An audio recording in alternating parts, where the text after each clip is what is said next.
hamısına səmimi qəlbdən salamlayıram. Mən məktəbimizin 7V sinif şagirdi Amerikada yaşayır. Bugün beynəlxalq yoxsullara yardım günü ilə bağlı sizə müraciət edirəm. Bugün yalnız yardıma ihtiyacı olanların diqqətini cəlb etmək deyil, həm də bütün cəmiyyətin sosial məsuliyyətini gücləndirmək, empatiya və humanist yanaşmanı təşviq etmək məqsədini daşıyır. Beynəlxalq yoxsullara yardım günü hər il 19 dekabrda qeyd olunur. Bu günün əsas məqsədi yoxsulluğun müxtəlif aspektlərinə diqqət yönəltmək, sosial ədalətin təmin olunmasını və yardıma ehtiyacı olan insanlara dəstək göstərilməsinin vacibliyini vurğulamaqdır.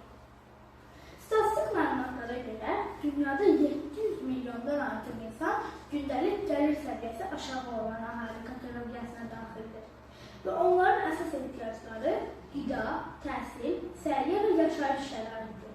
Hələ də kifayət qədər təmin olunmayıb.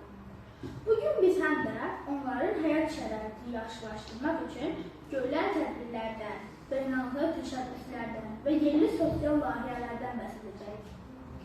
Hörmətli dinləyicilər, yoxsulluq yalnız iqtisadi göstərici deyil, həm də sosial bərabərsizlikdir. Təhsil imkanlarının məhdudluğu, səviyyə və sosial xidmətlərdən qeyri-bərabər faydalanma kimi problemləri əhatə edir. Bu problemlərin həlli üçün dövlətlər və beynəlxalq təşkilatlar müxtəlif proqramlar həyata keçirir. Məsələn, Birləşmiş Millətlər Təşkilatının inkişaf proqramı yoxsulluğun azalmasına yönəlmiş layihələr həyata keçirir. Azərbaycanda mikrokredit proqramları vasitəsilə əhali arasında iqtisadi bərabərliyi təşviq edir. Azərbaycanda da sosial siyasət sahəsində ciddi tədbirlər görülür. Sosial müavinətlər, təqaüdlər, uşaq və ailə dəstəyi proqramları yardıma ehtiyacı olan insanlara həyat şəraitini yaxşılaşdırmaq imkanı yaradır. Əziz dinləyicilər, humanist yanaşma yalnız maliyyə dəstəyi ilə məhdudlaşmaqdır. Empatiya, hörmət və yardıma ehtiyacı olanların problemlərini anlamaq, onlara sosial və psixoloji dəstək göstərmək də vacibdir. Cəmiyyətin inkişafı yalnız iqtisadi göstəricilərdən asılı deyil. Sosial həmrəylik, yardımlaşma və humanist dəyərlər də bərabər səviyyədə önəmlidir. Hörmətli müəllimlər və şagirdlər, gəlin bu beynəlxalq yoxsullara yardım günündə yardıma ehtiyacı olan insanların həyatını yaxından müşahidə edək. Onların hekayələrindən ilham alaq və hər birimiz imkan daxilində dəstək göstərməyə çalışaq.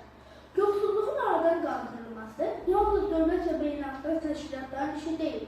Hər birimizin sosial məsuliyyəti, empatiya və humanist yanaşması bu prosesin ayrılmaz hissəsidir. Əziz dinləyicilər, gələcək işığı FM olaraq bugün sizə yoxsulluq probleminin əhəmiyyətini, yardıma ehtiyacı olan insanların həyatına diqqət yetirməyin vacibliyini çatdırmağa çalışdıq. Unutmayın ki, yardımlaşmaq, paylaşmaq və humanist dəyərləri gündəlik həyatımızda tətbiq etmək yalnız cəmiyyətimizi gücləndirmir, həm də gələcək nəsillər üçün